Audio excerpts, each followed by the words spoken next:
Governo de Roraima pede ao Supremo Tribunal Federal suspensão de imigração venezuelana.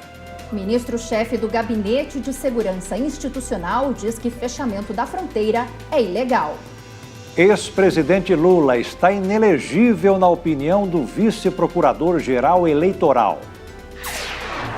Ministras do STF conclamam mulheres a buscar respeito e igualdade pelo voto.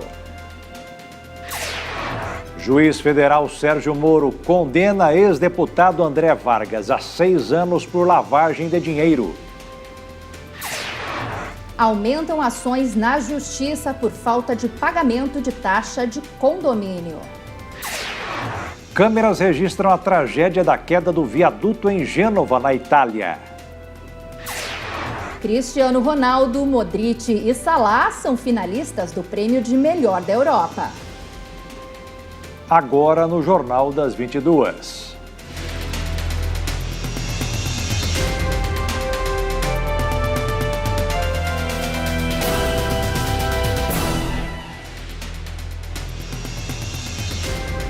Olá, muito boa noite. Boa noite. Na cidade de Pacaraima, em Roraima, grupos brasileiros atacaram refugiados venezuelanos.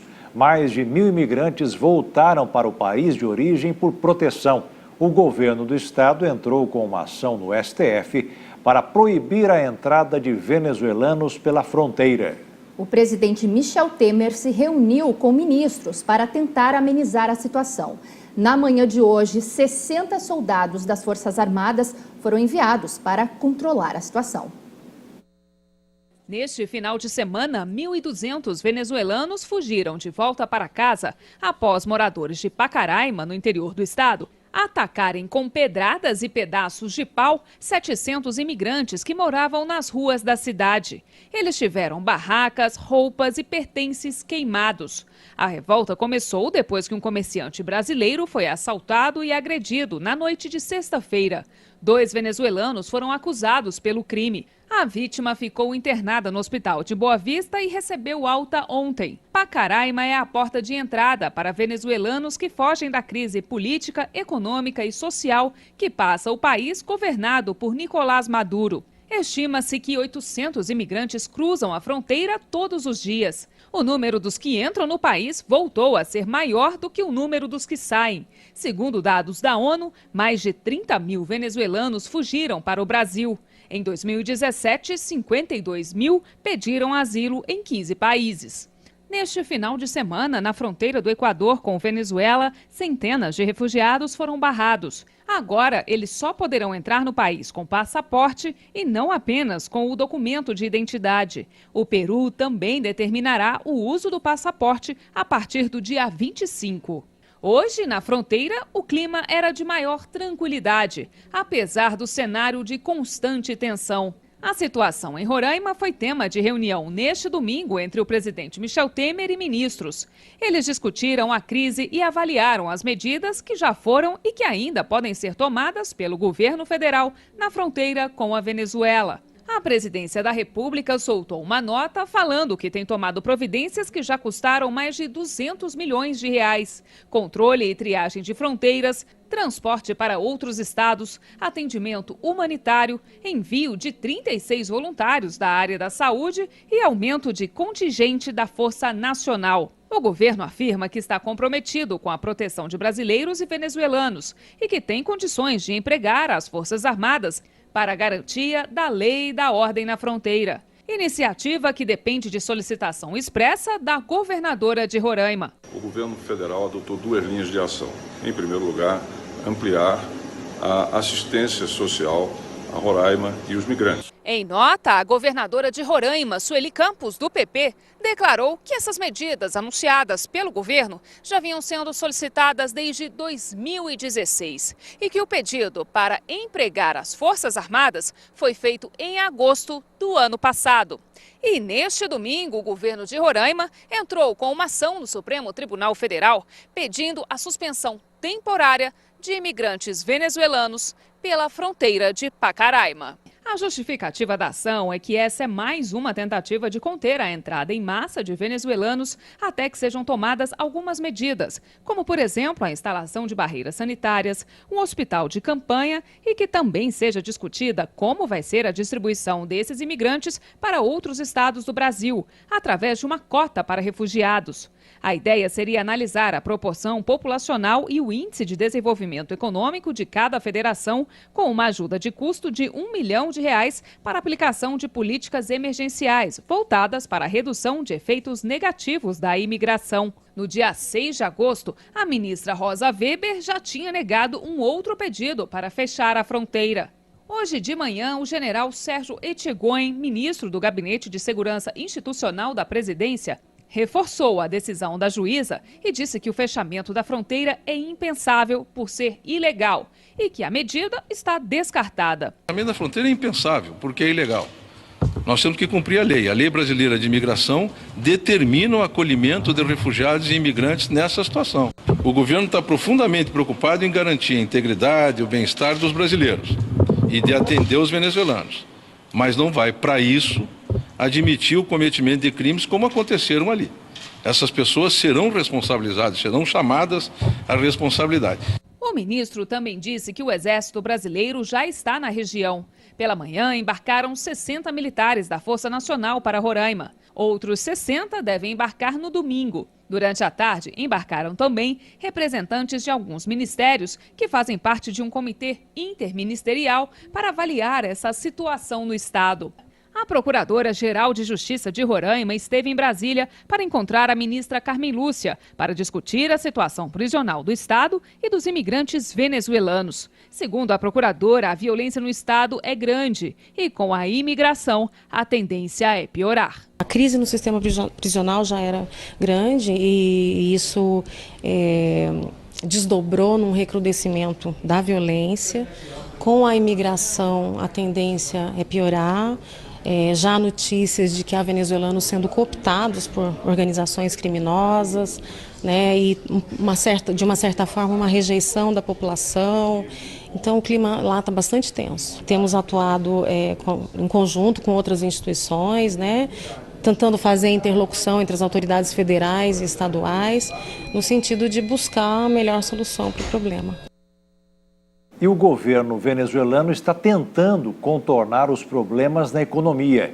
As novas cédulas de Bolívar sem 5 zeros entraram em vigor nesta segunda-feira. Essa é a primeira medida de um questionado plano de reforma econômica do presidente Nicolás Maduro, em meio a uma crise devastadora que levou milhões de venezuelanos a abandonarem o país. Nicolás Maduro decretou feriado para a adequação do novo sistema. Confrontado com uma enorme insatisfação popular, o presidente garante que a emissão de novas cédulas será o ponto de partida para uma grande mudança. Estamos esperando, todos estamos fazendo a mesma coisa, esperando para ver o que vai acontecer com esta nova moeda soberana. A expectativa que nós todos temos é que a partir de amanhã as novas cédulas comecem a circular com algumas antigas, como as de 1.000 até a de 100.000. A nova emissão chega apenas 20 meses depois que o governo lançou cédulas de alta denominação diluídas pela inflação e a desvalorização acelerada. O programa inclui um aumento do salário mínimo em mais de 3.400% a partir do dia 1º de setembro, um novo sistema cambial que começaria com uma maxi-desvalorização e altas do combustível e dos impostos. Depois de ficarem suspensas por mais de 12 horas, as transações eletrônicas foram retomadas aos poucos em alguns estabelecimentos abertos, farmácias, padarias e pequenos pontos de venda de alimentos. Há alguns dias, Caracas e outras cidades tiveram momentos de pânico no comércio, além de longas filas nos postos de gasolina após o anúncio de um aumento do preço dos combustíveis. Um conceito econômico que tem sido muito falado na crise venezuelana é a hiperinflação. Isso acontece quando a inflação fica muito elevada e fora de controle. Um fotógrafo fez um ensaio para ilustrar de forma bem lúdica como isso funciona na prática. A Venezuela vive uma grave crise política e econômica e a população está sofrendo as consequências. O dinheiro do país está muito desvalorizado. Segundo o Fundo Monetário Internacional, a inflação deve chegar a 1 milhão % neste ano. É o pior cenário econômico do mundo. E para exemplificar o que é a hiperinflação, o fotógrafo Carlos Garcia, da agência Reuters, fez um ensaio mostrando a montanha de dinheiro necessária para comprar itens básicos. Um frango, por exemplo, custava 14 milhões e 600 bolívares. Um único rolo de papel higiênico era vendido por 2 milhões e 600. Um pacote de 1 quilo de arroz era vendido por 2 milhões e meio. No caso do tomate, a população poderia comprar por 5 milhões o quilo. Já para comprar 1 quilo de queijo, era preciso desembolsar 7 milhões e meio. E quem quiser adquirir 1 quilo de carne, precisa desembolsar 9 milhões e meio. A referência dos valores foi na última quinta-feira, com a inflação totalmente fora de controle. Esses mesmos produtos já devem ter outro valor de mercado. Como é característica da hiperinflação, o país vive um encarecimento rápido dos produtos, acompanhado de recessão e desvalorização acentuada da moeda. E aqui no Brasil, operações conduzidas por militares e policiais contra traficantes de drogas nesta segunda-feira, em conjuntos de favelas da zona norte do Rio de Janeiro, deixaram pelo menos 11 mortos, entre eles um soldado. Os militares mobilizaram 4.200 homens. Ao menos 11 pessoas morreram nesta segunda-feira no Rio durante operações conduzidas por militares e a polícia contra traficantes de drogas em conjuntos de favelas da Zona Norte, segundo informações oficiais e da imprensa. O comando militar confirmou que entre os 5 mortos nas operações no Complexo do Alemão e na Penha há um soldado. Os militares, apoiados por veículos blindados e aeronaves, mobilizaram 4.200 homens para combater os traficantes das duas favelas, com ações secundárias na favela da Maré, todas próximas ao aeroporto internacional. O comando também contou com a ajuda de 70 policiais civis. A missão dos militares é cercar as comunidades, tirar as barricadas erguidas pelos bandidos, checar veículos e moradores e atender o comando em um comunicado. A Agência Brasil informou que 6 pessoas morreram em Niterói, zona metropolitana do Rio, durante uma perseguição de supostos bandidos que teriam roubado um veículo. A polícia militar os cercou com um carro blindado em um dos acessos da ponte Rio-Niterói, onde houve um intenso tiroteio. Um seminário realizado no Supremo Tribunal Federal reuniu representantes de vários segmentos da sociedade e as lideranças dos principais órgãos de justiça, hoje presididos por mulheres. A presidente do STF, ministra Carmen Lúcia, defendeu a união de homens e mulheres para a construção de uma sociedade livre, justa e solidária. O seminário Elas por Elas foi prestigiado por autoridades femininas da iniciativa pública e privada. A ministra Carmen Lúcia destacou que, no momento, vários órgãos federais são comandados por mulheres. A presidente do STF também falou sobre o feminicídio e cobrou união para a construção de uma sociedade mais justa e inclusiva. Se somos, no caso brasileiro, maioria da população, é estranho que não sejamos nós respeitadas naquilo que há de mais central no direito, nesse Estado democrático de direito que é o Brasil, que é o respeito à dignidade humana. O direito de sermos iguais na nossa dignidade e diferentes na nossa individualidade.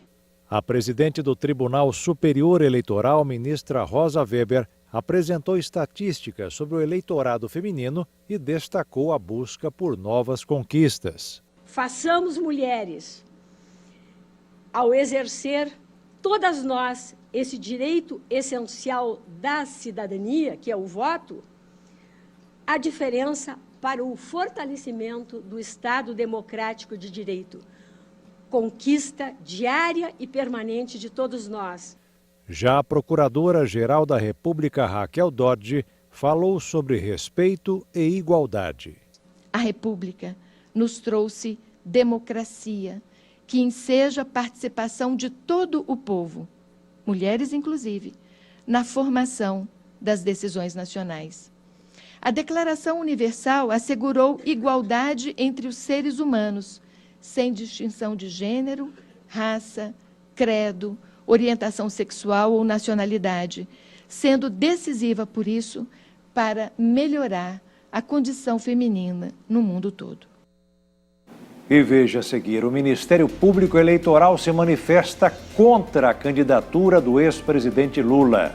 E ainda, Cristiano Ronaldo, Modric e Salah concorrem ao prêmio de melhor jogador da Europa.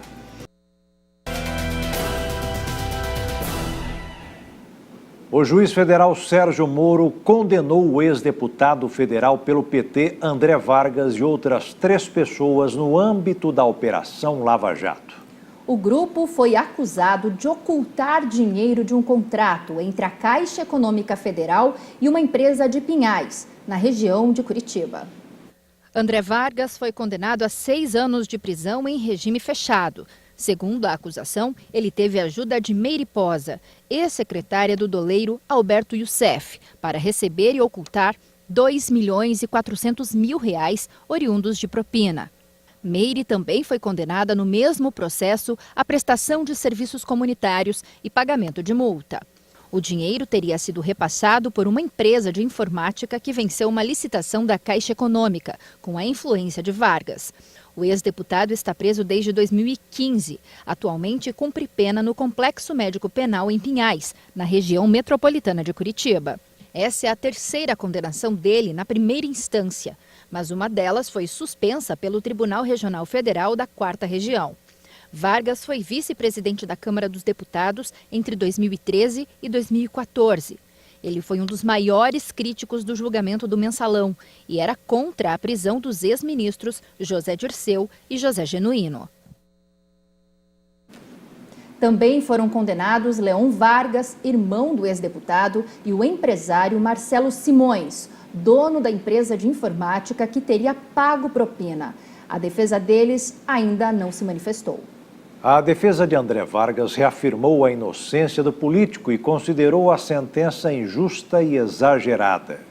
Já a defesa de Meire Posa disse que a sentença reconhece que a cliente teve papel importante na colaboração das investigações. O Ministério Público Eleitoral voltou a se manifestar contra a candidatura do ex-presidente Luiz Inácio Lula da Silva à presidência. O parecer é assinado pelo vice-procurador-geral eleitoral Humberto Jacques de Medeiros, que cita a lei da ficha limpa. O documento foi anexado no processo do pedido de registro de candidatura em trâmite no Tribunal Superior Eleitoral. No mesmo processo, a Procuradora-Geral da República e Procuradora-Geral Eleitoral, Raquel Dodge, já tinha pedido na semana passada que Lula fosse barrado na disputa presidencial deste ano. A candidatura de Lula ao Palácio do Planalto já é alvo de 10 contestações. O pedido de registro do petista também foi contestado em 4 petições assinadas por 3 advogados e um bacharel em direito. Uma resolução do TSE prevê que qualquer cidadão pode, no prazo de 5 dias da publicação do edital ao pedido de registro, dar notícia de inelegibilidade ao Tribunal Eleitoral competente. No documento enviado ao TSE, o vice-procurador-geral eleitoral Humberto Jacques de Medeiros ressaltou que a lei da ficha limpa prevê que estão inelegíveis para qualquer cargo os políticos que forem condenados por órgão colegiado, desde a condenação até o prazo de 8 anos após o cumprimento da pena, por crimes contra a administração pública e de lavagem ou ocultação de bens, direitos e valores, como é o caso de Lula. Em janeiro deste ano, o Tribunal Regional Federal da 4ª Região condenou o ex-presidente a 12 anos e 1 mês de prisão pelos crimes de corrupção passiva e lavagem de dinheiro no caso do triplex do Guarujá. Jacques ressaltou que as petições apresentadas pelos 4 cidadãos noticiam a condenação do petista pelos crimes de corrupção passiva e lavagem de dinheiro no TRF4. O vice-procurador-geral eleitoral destacou que, diante do exposto, o Ministério Público Eleitoral manifesta-se pelo reconhecimento da causa de inelegibilidade noticiada, com o consequente indeferimento do registro de candidatura de Lula. O relator do pedido de registro de Lula no TSE é o ministro Luiz Roberto Barroso, vice-presidente do tribunal, que ainda não se manifestou. Na condição de relator do registro, caberá a Barroso ditar o ritmo do processo. O ministro já indicou que pretende deixar a decisão sobre o caso para o plenário da Corte Eleitoral, por se tratar de um tema institucionalmente relevante. Dessa forma, integrantes do tribunal acreditam que o plenário vai julgar o registro do ex-presidente apenas no início de setembro, com a propaganda partidária já sendo veiculada no rádio e na televisão. O horário eleitoral gratuito começa no dia 31 de agosto. Mesmo preso, Luiz Inácio Lula da Silva, do PT, foi apontado como preferido na primeira pesquisa de intenção de voto feita depois do início da propaganda eleitoral. A pesquisa é da MDA, feita pela Confederação Nacional dos Transportes. Lula recebeu 37,3% das intenções de voto. Jair Bolsonaro, do PSL, é o segundo, com quase 19%. Marina Silva, da Rede, aparece com 5,6%. Geraldo Alckmin, do PSDB, 4,9%. Ciro Gomes, do PDT, com 4,1%. Álvaro Dias, do Podemos, tem 2,6%. Todos os outros candidatos receberam menos de 1%. Os brancos e nulos estariam em terceiro lugar, com 14,3%. E os indecisos são 8,8% dos entrevistados. No segundo turno, Lula vence Bolsonaro, Marina, Ciro e Alckmin. Sem Lula na disputa, Bolsonaro, Ciro Gomes, Marina Silva e Geraldo Alckmin aparecem tecnicamente empatados. Foram entrevistadas 2.002 pessoas entre a última quarta-feira e sábado em 137 municípios de 25 unidades da federação. Margem de erro é de 2,2 pontos percentuais, para mais ou para menos. E pesquisa Ibope, divulgada agora à noite, revelou a intenção de voto para presidente da República em 2 cenários, com e sem a participação do ex-presidente Lula. A pesquisa foi encomendada pela TV Globo e pelo jornal O Estado de São Paulo. A margem de erro é de 2 pontos. No primeiro cenário, com a participação do ex-presidente Lula, o petista aparece com 37% das intenções de voto. Ele é seguido por Jair Bolsonaro, com 18%, Marina Silva, com 6%, Ciro Gomes e Geraldo Alckmin têm 5%. Álvaro Dias foi citado por 3% dos entrevistados. Emael, Guilherme Boulos, Henrique Meirelles e João Amoedo foram citados por 1%. Cabo Daciolo, Vera Lúcia e João Goulart Filho não atingiram 1% das intenções de voto. Branco e nulos somaram 16% e 6% não sabe ou não respondeu. Já no segundo cenário, sem Lula, Bolsonaro aparece na liderança, com 20% da intenção de votos. Marina Silva dobra o resultado, chegando a 12%. Ciro Gomes aparece em terceiro, com 9%. Ele é seguido por Geraldo Alckmin, com 7%. Fernando Haddad, que entraria no lugar de Lula, é o quinto mais lembrado pelos eleitores e registrou 4%. Álvaro Dias manteve os 3%. Todos os demais registraram 1%. Nesse cenário, brancos e nulos sobem para 29%. Não sabem ou não respondeu também aumenta para 9%. Foram ouvidos 2.002 eleitores em 142 municípios. A pesquisa foi feita entre 17 a 19 de agosto e foi registrada no Tribunal Superior Eleitoral. O dólar subiu forte frente ao real nesta segunda-feira no 4º pregão de alta. O resultado foi motivado pelas incertezas políticas, o temor com as pesquisas de intenção de votos e a agenda doméstica esvaziada sem votações importantes no Congresso.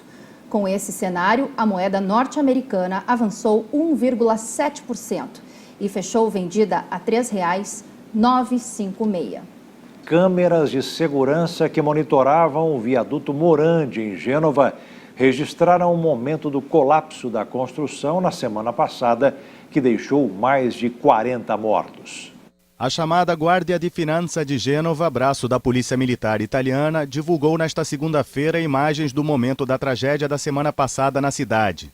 É possível ver na gravação a movimentação no viaduto pouco antes do colapso da construção, como a passagem de carros, de veículos ligados à manutenção do local e o trabalho de funcionários. Subitamente, a estrutura de concreto parece explodir, levantando uma espessa fumaça. A cena é registrada em outro ponto do viaduto e, após o incidente, ainda é possível notar um homem correndo no canto esquerdo da imagem. O trabalho de busca continuou no local e no domingo os bombeiros encontraram mais 3 corpos. O número de vítimas chegou a 43 e, de acordo com autoridades, não há mais desaparecidos da tragédia nos 250 metros do viaduto da cidade portuária italiana. E veja a seguir, aumentam as ações por inadimplência em taxas de condomínios. E ainda, sul-coreanos se reencontram com as famílias separadas pela guerra.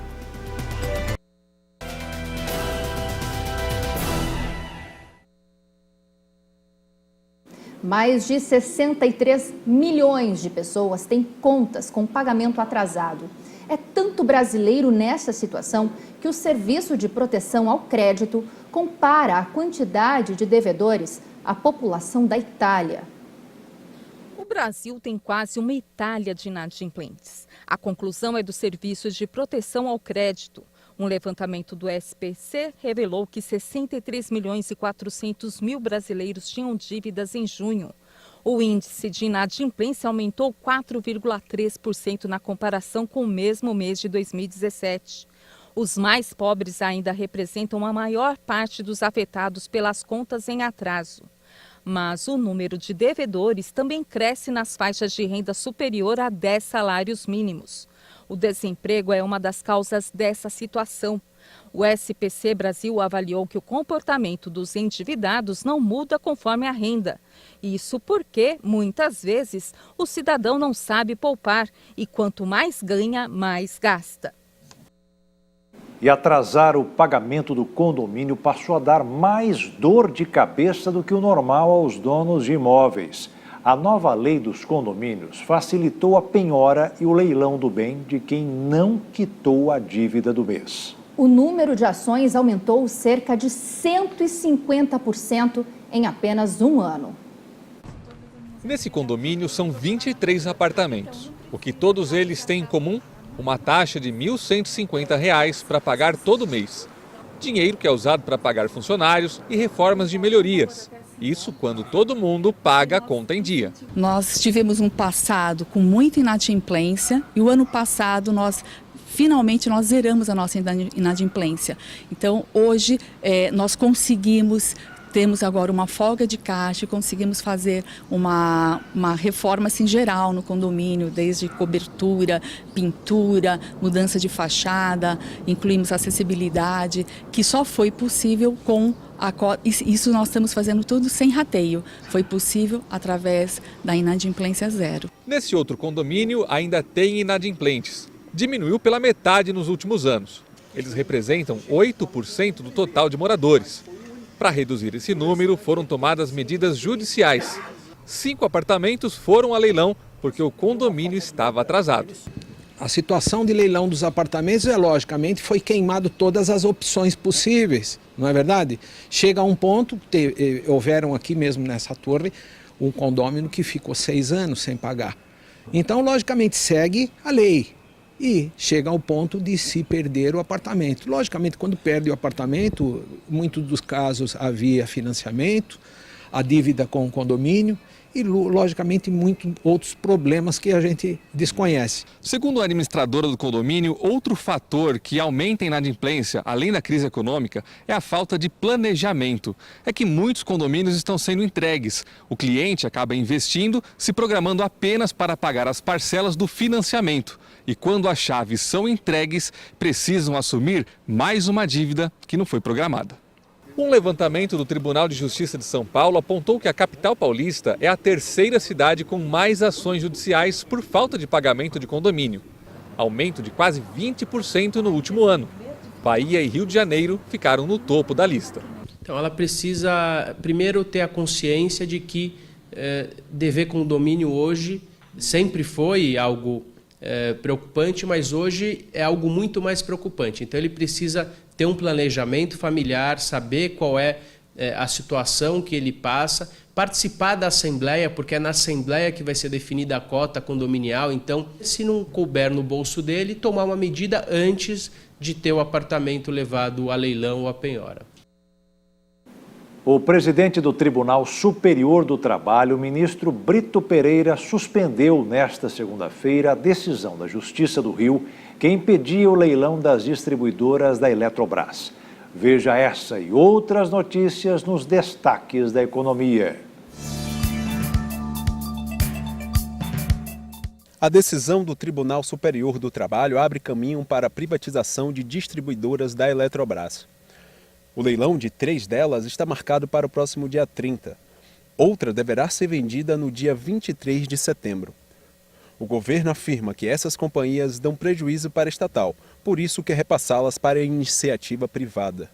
A expectativa da Eletrobras é faturar ao menos 3 bilhões de reais com a venda de ativos. Pesquisa da Confederação Nacional da Indústria revela que a confiança dos empresários subiu. O índice avançou 3,1 pontos em agosto e alcançou a marca de 53,3. Foram ouvidos representantes de 2.838 empresas e os executivos demonstraram maior otimismo na recuperação da economia.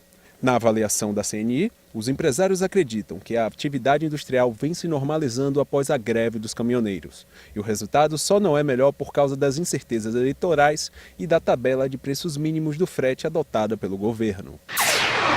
O ministro Alexandre de Moraes, do Supremo Tribunal Federal, defendeu um acordo entre empresas e entidades de classe para evitar nova paralisação do setor de transporte.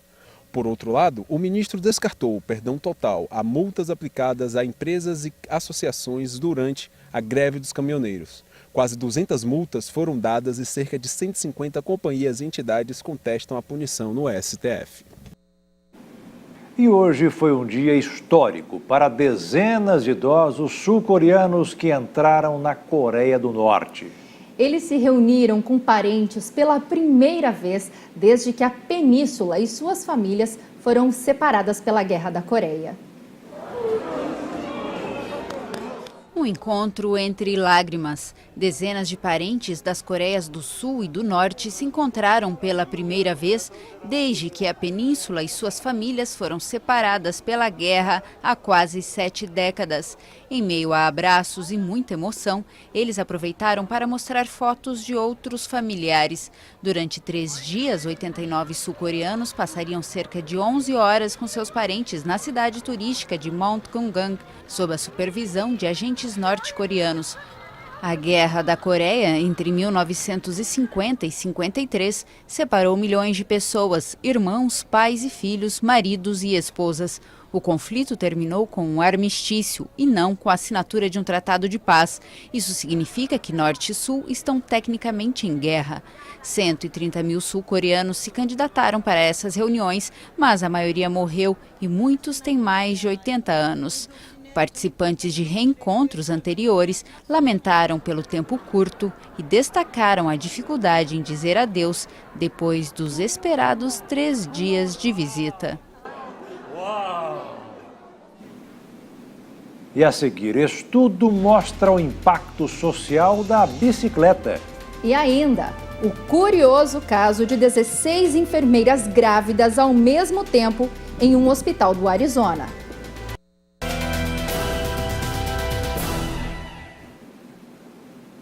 Quem nunca esqueceu uma chave, a carteira com dinheiro e documentos, ou apenas o celular? Uma situação tão comum que pode até virar piada.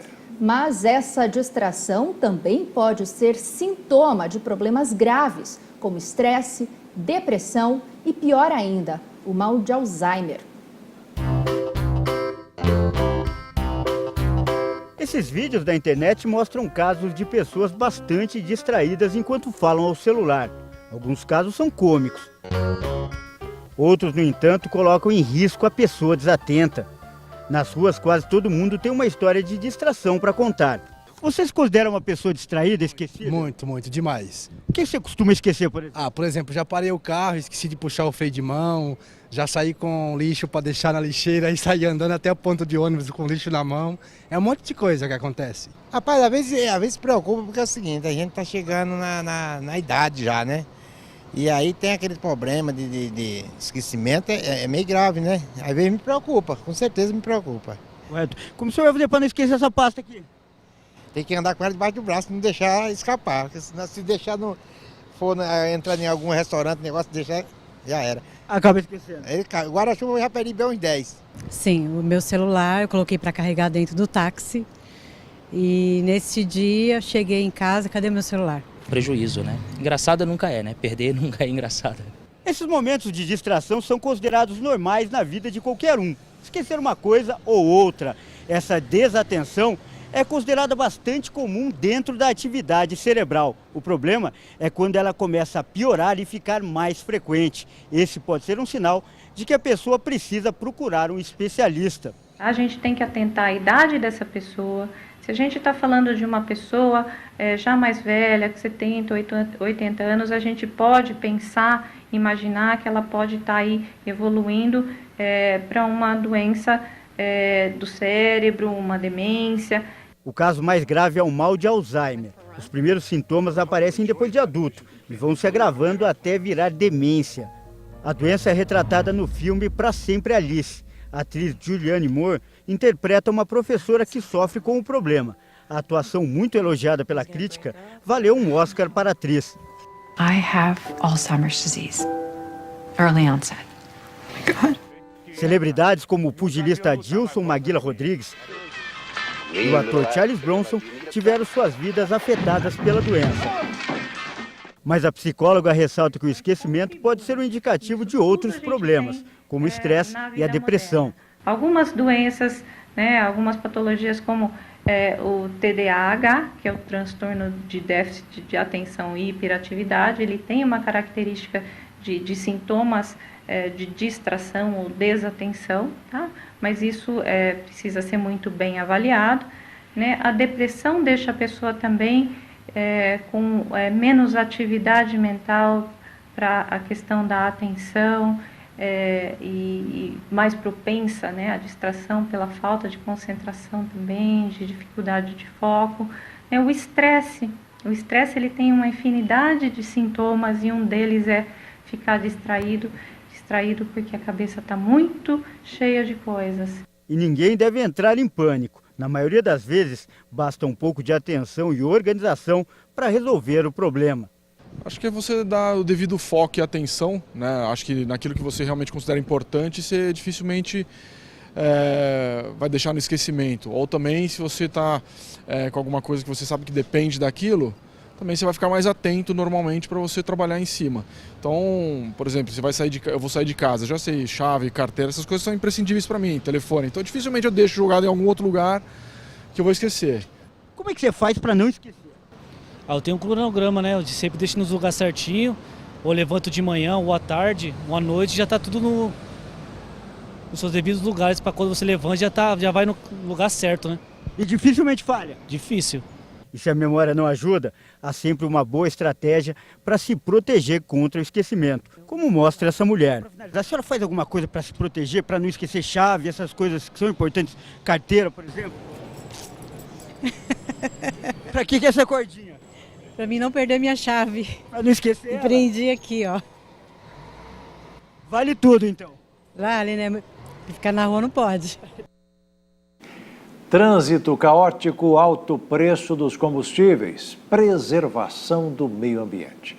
Cada vez mais brasileiros adotam as bicicletas como meio de transporte ou lazer.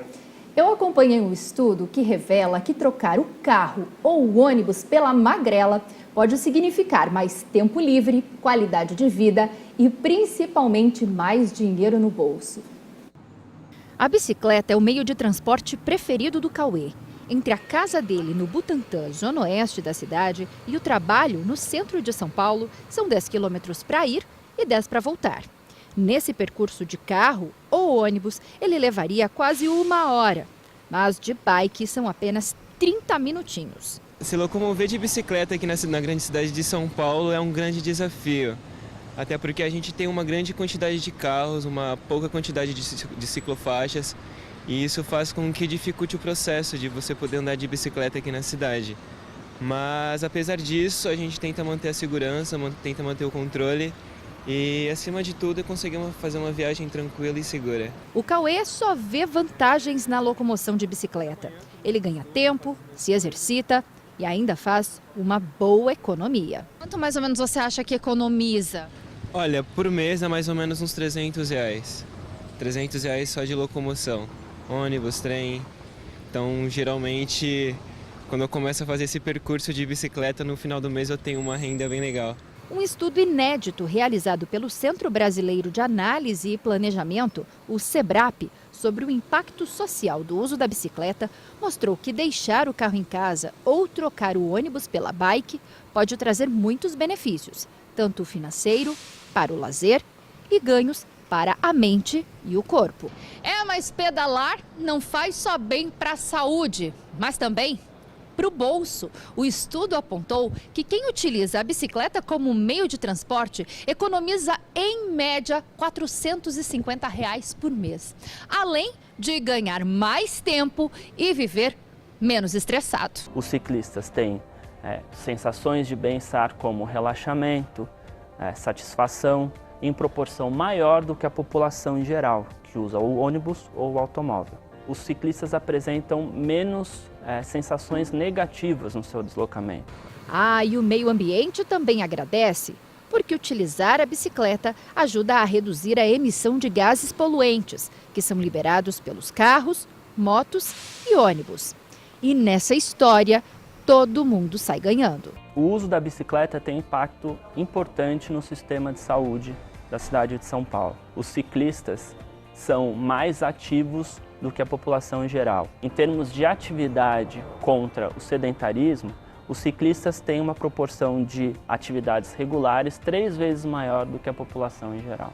Levando em consideração os gastos com internações decorrentes de doenças cardiovasculares e de diabetes, é possível ter uma economia de até 13% caso a população de São Paulo fizesse parte das suas viagens de bicicleta e não de automóvel ou ônibus. Ganhar tempo, dinheiro, condição física, só coisa boa. Tempo, dinheiro e condição física, tudo de bom. Um fato curioso tem chamado a atenção para um hospital do estado do Arizona, nos Estados Unidos. 16 enfermeiras do Centro de Terapia Intensiva estão grávidas, um caso que está repercutindo em todo o mundo. A gravidez das profissionais não foi combinada. O assunto foi destaque em uma concorrida coletiva de imprensa promovida pelo hospital. O bom humor marcou a entrevista que atraiu inúmeras emissoras. As enfermeiras disseram que também foram pegas de surpresa pela situação inusitada e costumam fazer piadas sobre o caso. Elas também brincaram, dizendo que tinham feito um acordo para folgarem juntas no Natal e que poderia haver algo errado na água do centro médico. As 16 mulheres trabalham no Centro de Terapia Intensiva e o hospital destacou que já se preparou para a licença maternidade das profissionais, que representam 10% da equipe de enfermagem da unidade. O centro médico também informou que vai promover um chá de bebê coletivo na próxima semana. O primeiro parto do grupo está previsto para setembro e o último para janeiro. E o Jornal das 22 termina aqui. Uma ótima noite para você e até amanhã. Boa noite, fique na paz. Tchau.